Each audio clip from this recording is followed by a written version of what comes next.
Hello students, आज हम verb के बारे में और पढ़ना चाहते हैं। यानी कि हम वर्ब का विस्तार करने जा रहे हैं यहाँ पर।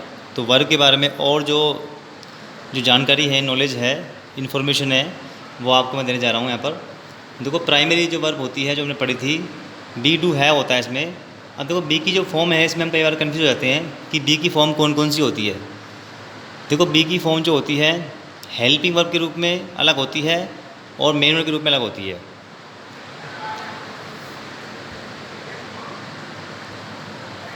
देखो, बी की जो फॉर्म है वो हेल्पिंग वर्ब के रूप में, देखो इज़ एम आर, यानी कि इज़ एम आर जो है बी की ही फॉर्म है।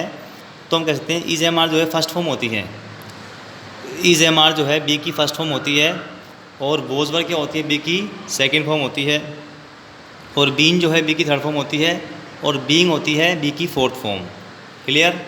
तो इज़ एम आर बी की फर्स्ट फॉर्म होती है, वोज वर्ब सेकेंड फॉर्म होती है, बीन थर्ड फॉर्म होती है और बीइंग होती है फोर्थ फॉर्म। बीन का हम यूज़ करते हैं परफेक्ट कंटिन्यूस टेंस में। जितने भी परफेक्ट कंटिन्यूस टेंस है उनमें बीन काम आता है। जैसे I have been playing tennis since morning, इस तरह से। तो बीन काम आता है परफेक्ट कंटिन्यूस टेंस में और बीन काम आता है पैसिव फॉर्म में, यानी कि एक्टिव से जब पैसिव बनाते हैं वहाँ पर बीन काम आता है। और बीइंग काम आता है पैसिव वॉइस में। तो बीइंग जो वर्ब है ये फोर्थ फॉर्म में काम आती है पैसिव वॉइस के रूप में। एक होती है बी की जो फॉर्म है, बी की फर्स्ट फॉर्म बी होती है, बी बी बीन। बी की सेकंड फॉर्म बी होती है और थर्ड फॉर्म बीइंग होती है, बीन। तो ये तो होगी बी की फॉर्म के बारे में। अब हम पढ़ते हैं फाइनाइट और नॉन फाइनाइट वर्ब के बारे में। देखो, फाइनाइट वर्ब क्या होती है? फाइनाइट वर्ब वो होती है जिस पर सेंटेंस के सब्जेक्ट का, सेंटेंस के नंबर का और सेंटेंस के पर्सन का कोई प्रभाव पड़ता है। यानी कि ऐसी वर्ब जो सेंटेंस में दिए गए सब्जेक्ट के अनुसार बदलती है या उस सेंटेंस में दिए गए नंबर के अनुसार बदलती है या फिर उस सेंटेंस में दिए गए पर्सन के अनुसार बदलती है, उसको हम बोलते हैं फाइनाइट वर्ब। सब्जेक्ट दो प्रकार के होते हैं, पढ़े थे आपने, सिंगुलर और प्लूरल। अगर सब्जेक्ट कैसा है, सिंगुलर है, तो वर्ब भी कैसे आनी चाहिए, सिंगुलर। अगर सब्जेक्ट प्लूरल है तो वर्ब भी कैसे आनी चाहिए, प्लूरल। नंबर दो प्रकार के होते हैं, सिंगुलर प्लूरल। जैसा सब्जेक्ट होगा, जैसा नंबर होगा, वैसी वर्ब आएगी। पर्सन कितने होते हैं? तीन प्रकार के होते हैं, first person, second person, third person. First person कौन कौन से होते हैं? आई और वी। सेकंड होता है यू। थर्ड होगा ही, शी, इट, वन, दे और नेम। इनको हम बोलते हैं थर्ड पर्सन। जैसा सब्जेक्ट होगा या जैसा नंबर होगा या फिर जैसा पर्सन होगा वैसी ही वर्ब आती है। यानी कि ऐसी वर्ब जो सेंटेंस में दिए गए सब्जेक्ट या फिर सेंटेंस में दिए गए नंबर या फिर पर्सन के अकॉर्डिंग चेंज हो जाती है, उसे हम बोलते हैं फाइनाइट वर्ब। क्लियर? दूसरी है नॉन फाइनाइट वर्ब। देखो, ऐसी वर्ब या वो वर्ब जो सेंटेंस में दिए गए ऐसी वर्ब जो सेंटेंस में दिए गए सब्जेक्ट, नंबर या पर्सन के अनुसार चेंज नहीं होती है। अगर सब्जेक्ट आई है तो आई के साथ एम आना चाहिए या फिर वहाँ पर आर आ रहा है। यानी कि उसमें क्या होता है, जो वर्ब आती है, नॉन फाइनाइट जो वर्ब होती है, उसका कोई प्रभाव नहीं पड़ता है सब्जेक्ट पर, नंबर पर और पर्सन पर। वो टेंस के अनुसार चेंज होती है। यानी कि नॉन फाइनाइट जो वर्ब होती है वो चेंज होगी टेंस के अकॉर्डिंग, ना कि सब्जेक्ट के अकॉर्डिंग। जैसे एग्जांपल देखिए, आई एम वॉकिंग। अब यहाँ पर जो आई आ रहा है वो सब्जेक्ट है। क्या है ये है सब्जेक्ट। सब्जेक्ट कैसा है? प्लूरल है, यानी आई के साथ हमेशा एम आता है, तो यहाँ पर एम आएगा।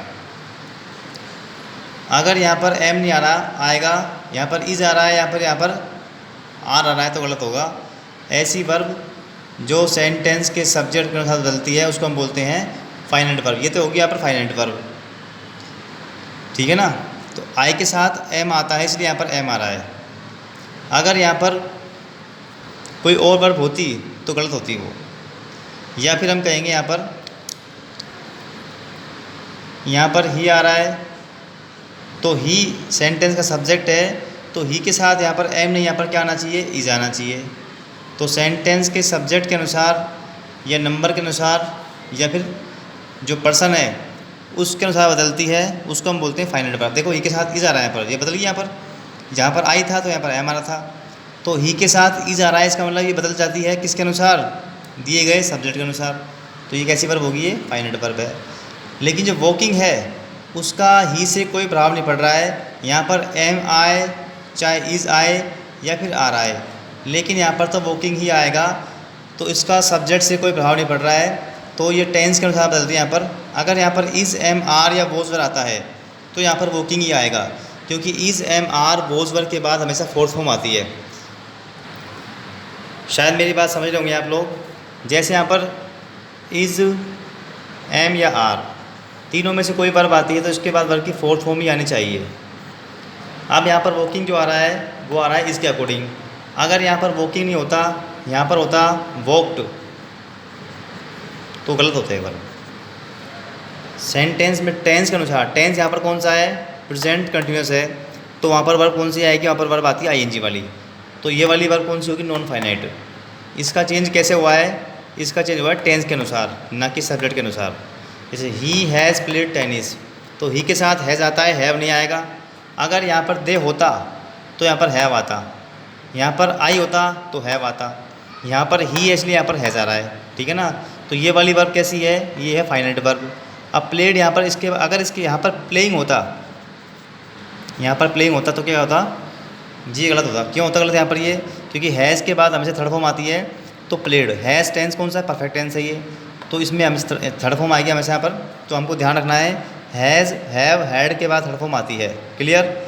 तो ये जो वर्ब आएगी यहाँ पर थर्ड फॉर्म आएगी, यहाँ पर ये नहीं आएगी, तो ये टेंस का है यहाँ पर मैटर। तो जो वर्ब टेंस के अकॉर्डिंग बदले उसको बोलते हैं नॉन फाइनाइट वर्ब। तो ये वाली वर्ब है फाइनाइट और ये कैसी वर्ब है, नॉन फाइनाइट वर्ब। ये डिफरेंस है फाइनाइट वर्ब और नॉन फाइनाइट वर्ब में।